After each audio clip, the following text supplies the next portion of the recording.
Good morning, everybody. Hi, how are you doing today? If you don't know me, my name is Jeanette, and I have Tourette's. My Tourette's comes in many different forms. I am what you would consider a complicated case of Tourette's. Right now, I'm doing really good because it's early in the morning. I just woke up. I have just one light on. Light does affect my Tourette's. Um, so this light that I have on, I'm trying not to focus on it, but it is just one single light. So if I do have my tics to act up, it will probably start in the form of me blinking, which is already happening, and it usually affects like one eye, sometimes both eyes, but let's see how this video goes in regards to my lighting situation. Okay, so I am coming back to everybody with a part two to my 5 things that I hate about my Tourette's. Now, I'm going to go down the list of my original 5, and then I'm going to continue on from there. So basically, this will be 5 more things that I don't like about my Tourette's and how it affects me. So here we go. This is wrapping up from the last one. We're just gonna do a quick run over with my last. Whoa! Sorry, it's acting up again. With what was my first 5 on my list. So 5 things that I hate about my Tourette's. The very first half, the very number one was muscle contractions on any given part of my body. Those, like I explained, can be very, very challenging because it just randomly messes with my muscles. Number 2, punching ticks. Punching ticks can actually come in the form of me hitting myself and me hitting other people. So I have accidentally hit my husband, my kids. When they're too close, my Tourette's is acting up. My arms will just start to swing and I will hit. I have hit strangers. I have hit my face, punched my neck, my throat, my chest, my legs, just different parts of my body when it's acting up, and it's just something that I need to work out. So punching ticks was number 2. Number 3 is barking and saying bitch. That's the woof woof bitch one. I can't control that one. It does come out randomly. Excuse me. And it's just really inappropriate, and it comes out any given moment. If my Tourette's is acting up, if it's kind of low and not acting up that much, but it still will go off, that's also another issue. So number 4, we're moving on to pressure building up in my head. That one basically happens every time my Tourette's is overactive, and it's just too much stuff going on that it literally starts to feel like there's a pressure building up in the back of my brain, and it hurts a lot. It really feels like if you stood and just screamed for hours on end, you would just get this really great big pressure in your head. That's kind of what it feels like. It just happens without me having to scream. Okay, so number 5 was neck jerking. Neck jerking has had his moments where it goes completely out of control, and then other times it's just really subtle. You can barely even notice that I'm jerking my neck. But there's moments where it will literally make me feel nauseous because my neck will be jerking all over the place for such a long period of time. It feels like I'm on a physical roller coaster that my body's putting me through. So that was my first 5. And now I'm going to go ahead and we're going to go over my new um, 5 more, but I'm going to continue on. So we're going to say this is number 6. Number 6 is my yelling tic. Okay, so yelling tics, like I mentioned earlier, can go on for long periods of time. But the worst case of my yelling tic was when I was screaming for almost an hour to like 2 hours of just continuous screaming. And it wasn't like and then I fucking pass out because I'm out of breath. No, it was literally screaming and then catching a breath and then continuously screaming again, catching a breath, screaming again, catching a breath. It was so long of it happening that I actually tore my vocal cords. from just overworking it, not drinking water, not rehydrating. So it was just constant rubbing of my vocal cords with no lubrication, no nothing. And I couldn't even drink water because it was like a gasp of air, then screaming again, a gasp of air, screaming again. So if I even drank some water, it would be like a gulp and then scream. It was crazy. But I didn't take any water at that time when it was happening. And yes, it actually did damage my vocal cords. Um, and my singing voice has never been the same ever since. So let's just put it that way. That is definitely number 6 on my list. All right, so number 7 is feeling exhausted. This would be number 2 because it's my new list. So the second one would be feeling exhausted. Feeling exhausted happens um, when the Tourette's and my tics are acting up just way too much.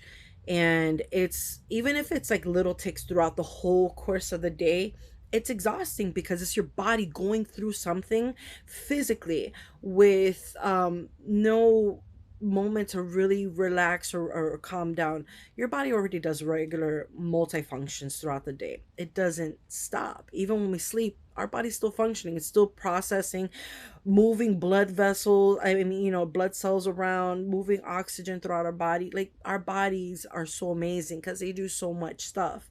But imagine regular stuff that your body does and then adding like 20 more things on top of that. Muscle spasms, your brain malfunctioning, you saying random things, your arms going whack, legs going out of whack.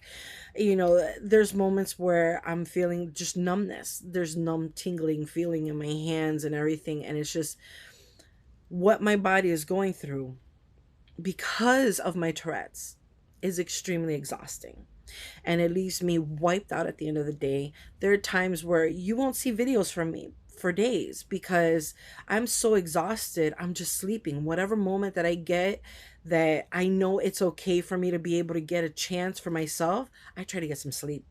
I'm exhausted. I'm so tired. This doesn't stop. It's constant. Even at nighttime, it's constant. So even with medication, and it's helping me, but it doesn't take it away. It doesn't go away. It stays. It's something that is just, you have to deal with it.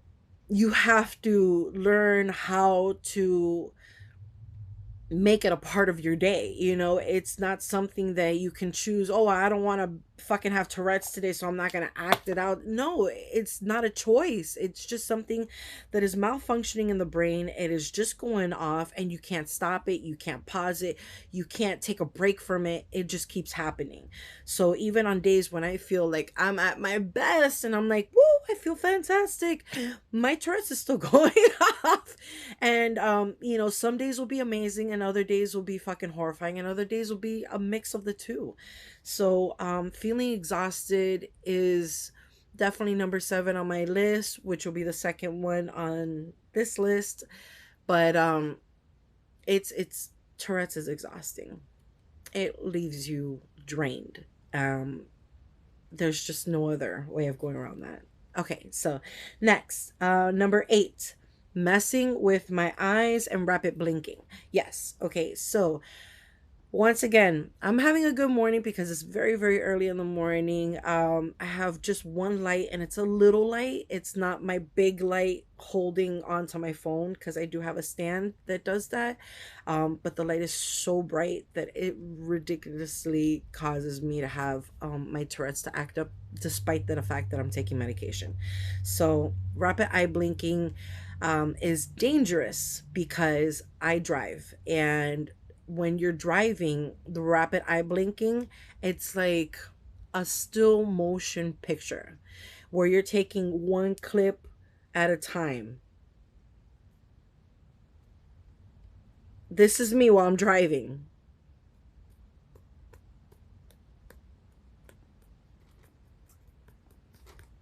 It's being able to see somebody but with cuts in between each second, and that's basically what it's like and what I see when I'm, Here are my eyelids, bottom eyelid, top eyelid. Here's my eye in the middle, right? I'm driving, my Tourette's goes off.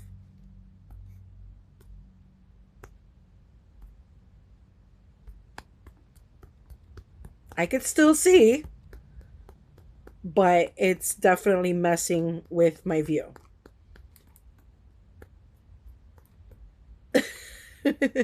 That's the best way that I could explain that one. Messing with my eyes and rapid blinking. That's the way it looks when I'm seeing stuff from my end while I'm driving. So it becomes really dangerous. And I don't drive as much because of this. When I do drive, it's like an absolute must. I have to pick up my kid from school kind of thing, and there's nobody else to do it. That type of stuff. I recently went on a trip to go visit my family, and I gotta tell you, I never want to do that again. I love my family to death, and I wouldn't want to miss anything in their lives. And I thank God for like video chat because of that. But I hadn't seen my family in years, since COVID started. And I haven't actually made a trip over to go see them. And I finally went ahead and did it because it was my father's birthday. This is a quick little story time. On my way going to my family's house, it was like almost an hour drive. I felt like a vibration kind of going through my body, and my mind was just going off random things. This is my Tourette's acting up in my mind. This is mental Tourette's, which I'm gonna get to that in a moment also, because that's gonna be my extra bonus one for this. But but basically, it was going off, and it was so hard to focus on what I was trying to concentrate on, which is just driving safely, getting from one destination to the other.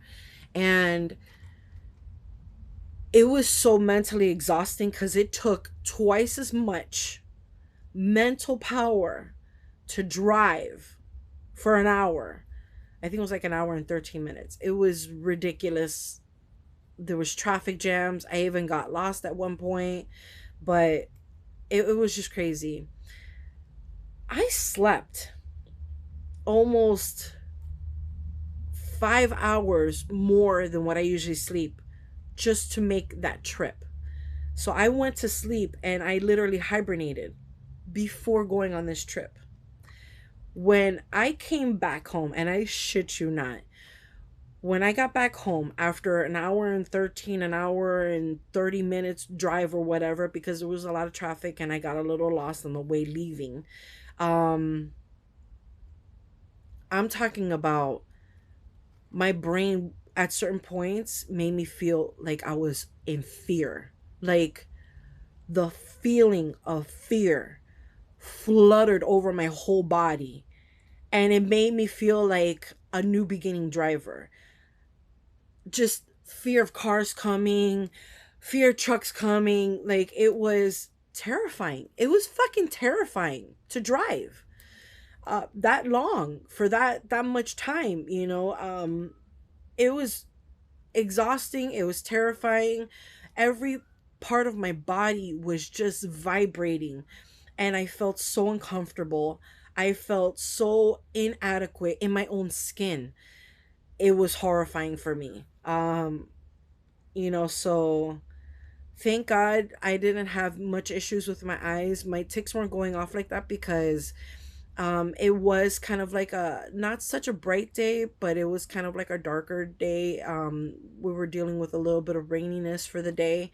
So in the beginning, I wore my shades. I was perfectly fine for like maybe 30 minutes of the drive. After that, that's when I started feeling that scary feeling, that inadequacy, that kind of that newbie feeling when you're driving for the very first time.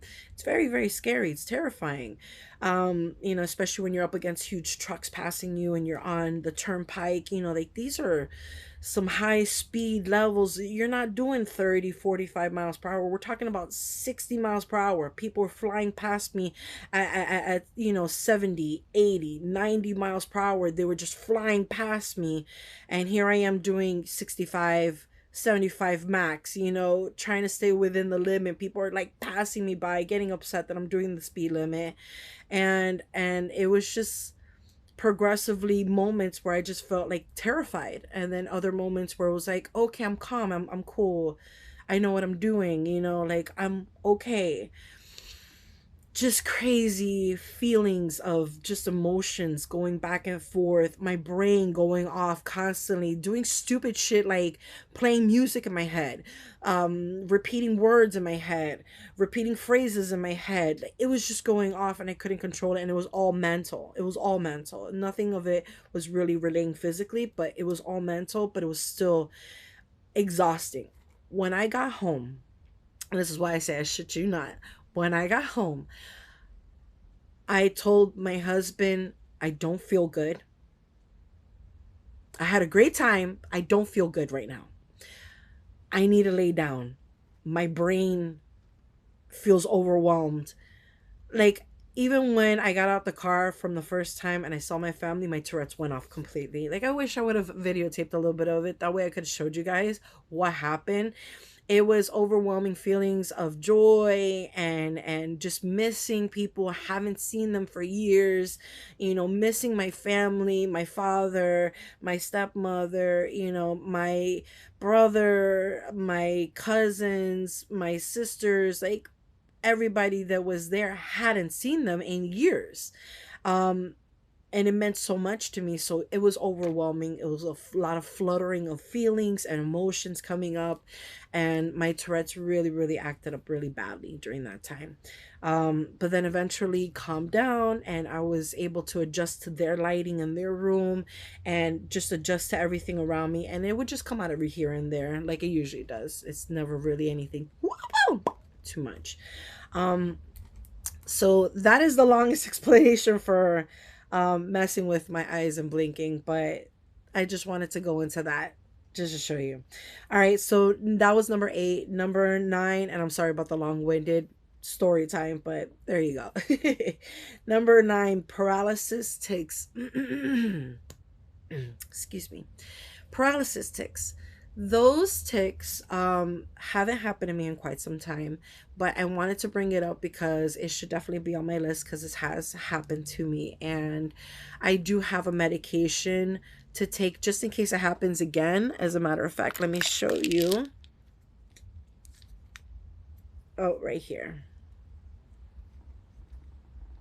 Let me see if you could see that.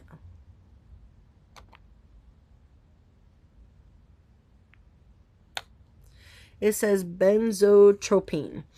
Basically, benzotropine is like a medication for people who have Parkinson's, those who go into like paralysis, basically. Well, my paralysis acts up from my medication, and if my medication starts to act up, basically I take that medication to try to counteract the paralysis that would happen to me. So I take that in case of an emergency. But other than that, the last time that my paralysis tics happened was when I was taking my very first initial risperidone, and it was given to me way too much. It was at a higher dosage than recommended for the first time use. And basically, I end up having like overdose on it on a very, very low dose. But it was, for me, first time use, it was like an overdose. Um, it worked amazing. My Tourette's went away completely for like almost a good week, and then bam, I hit the ground like a sack of rocks. Everything was totally fine, and then out of nowhere I found myself talking, and then uh, uh, and then I knocked down to the floor like a ton of rocks. It was really, really bad. It was super scary. My husband had to, grab me before I would hit the ground if he caught me, if he was there, because it happened in times when he wasn't there and I did hit the ground hard. And it was just crazy. I couldn't move, I couldn't talk, I couldn't say anything. All I could do was move my eyes and like look like I was in, terror, but I couldn't I couldn't make any of my face move. I couldn't make an expression, and the most that I could do, if I could, was make a sound like it was horrifying, to see my kids, to see their mom on the ground moaning, unable to pick herself up or move. And basically I had to stay on the ground until it was over. And when it was over, it was like my body unlocked. It was like somebody locked me up and I was trapped in my own body. And then afterwards, it felt like somebody turned that key and it just unlocked. And my body was totally fine afterwards. So, yeah. Number 9 on my list is paralysis tics. Just because of the fact that it leaves me frozen solid. Okay. So I'm gonna switch a couple of things around just because I mentioned it. Yeah, I'm gonna do this one as a number 10. All right, so number 10, but also number 5 on my list, it would be mental tics. Okay, so that take over your thoughts. I was mentioning this when I was driving to go see my family. Mental tics basically take over your thoughts. It could be a phrase, it could be a statement, it could be one word, it could be a sound, it could be music, it could be anything that you probably have heard repetitiously, but it just got stuck in your head. So for me, it will just replay itself over and over and over and over again until I either say it or I switch it for something else that will repeat itself over and over and over again in my head. So the reason why this one's so sucky and why I hate the fact that my Tourette's makes me go through this is because I could be having a serious conversation with somebody and out of nowhere a random thought, phrase, saying, song, anything will pop up into my head and it will literally take over what I was trying to think about. It will overrun that and I won't be able to think about what it was that I was trying to say or do what I was trying to do. Like it's really tricky when it has a mental tic. Mental tics can just drive you crazy. To have somebody kind of saying something over and over in your head again, like something stupid like booger, booger, booger, booger, booger, fart, booger, booger, booger, fart. Like that will go off in my head while somebody's trying to tell me about how bad their day was, or, and it's like, I'm trying so hard. I'm trying so hard to just be there, be in the moment, be with that person who is trying to talk to me, trying to tell me what's going on. And out of nowhere, booger, booger, some booger, booger, fuck, I'm setting myself off. Little things like that will go off and I'll have to say it in order for it just to go away, but then it will be replaced with something else. So, definitely I'm going to say number 10 is my mental tics taking over all my thoughts. That one really sucks. So that's the 5 for my list for today, which was, I'm going to go over it real quick: yelling tic, feeling exhausted, messing with my eyes, rapid blinking, paralysis tic, and mental tics that take over my thoughts. It is not easy to have Tourette's, and I hope this gives everybody a little bit more insight on some of the things that happens to me and my Tourette's. Because every person is their own individual and each person experiences things in their own way. And that also includes Tourette's and tics and tic disorders. Each person is unique to what their environment brings to them and what they see and what they experience. And those things can initially react in your everyday behavior. So I just wanted to share a little bit of some of the things that I don't care for about my Tourette's. And hopefully, this gives everybody a little insight on some of the things that I deal with. I know I have family out there that may or may not be watching these videos. If you are, hi. If you're not, oh well. But if you are, I hope this helps you learn a little bit more about me and how I am, and to understand that if any time that I have ever been rude, disrespectful, or just seemed oblivious to what was happening, most likely it is my Tourette's acting up. I am not oblivious to what's happening in front of me. I do realize and recognize what's happening, and that it is not normal.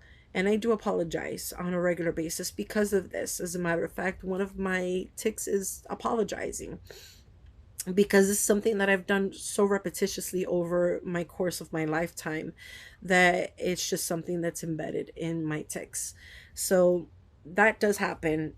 If you're dealing with a lot of repetition and things that happen on a constant basis, if you have Tourette's and you have echolalia like I do, it sticks with you. You know, whatever just plays over and over and over again, even if it's somebody just being joking and you know does something stupid, it can literally cause me to mimic it. So once again, I hope this is a little educational for those out there who know me and those who don't know me. Hopefully, this is a little education to all of you out there. You know, to see that Tourette's isn't a funny thing. It's not a cute, quirky disability. It's something that can actually impair someone's life severely, and it oh, sorry. And because of that, you know, it can cause a lot of trauma and problems with relationships with other people, especially with other people. You know, those who you love and care for, you want to be able to explain to them, hey, listen, when I yell at you, it's not because I'm doing it out of spite or anger. It's because I can't control myself. And that's the reason why I'm doing these little videos to one, give a little education out to those who are not familiar with Tourette's, and at the same time also educate family members and friends of what's going on with me and what I deal with and how challenging it is. It's not an easy thing to live with, and it's very difficult today. Considerably, wow, I'm actually having an extremely good day. This is my Tourette's being very much under control.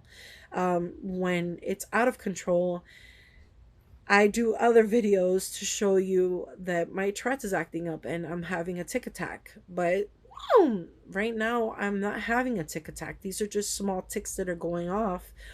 But for the most part, as you can see, they're very much under control. So I hope this helps everybody with a little bit more education on Tourette's. And I also hope this helps you guys understand a little bit more about some of my tics that I experience and how it makes me feel. So I'm going to go ahead and cut this video short because it is running a little long. I'm going on 27 minutes, 28 minutes now, and I don't want to hit that 30-minute marker. So I wish you all a wonderful day. God bless you, and I really hope you enjoy this video. Till next time, have a wonderful day. Bye.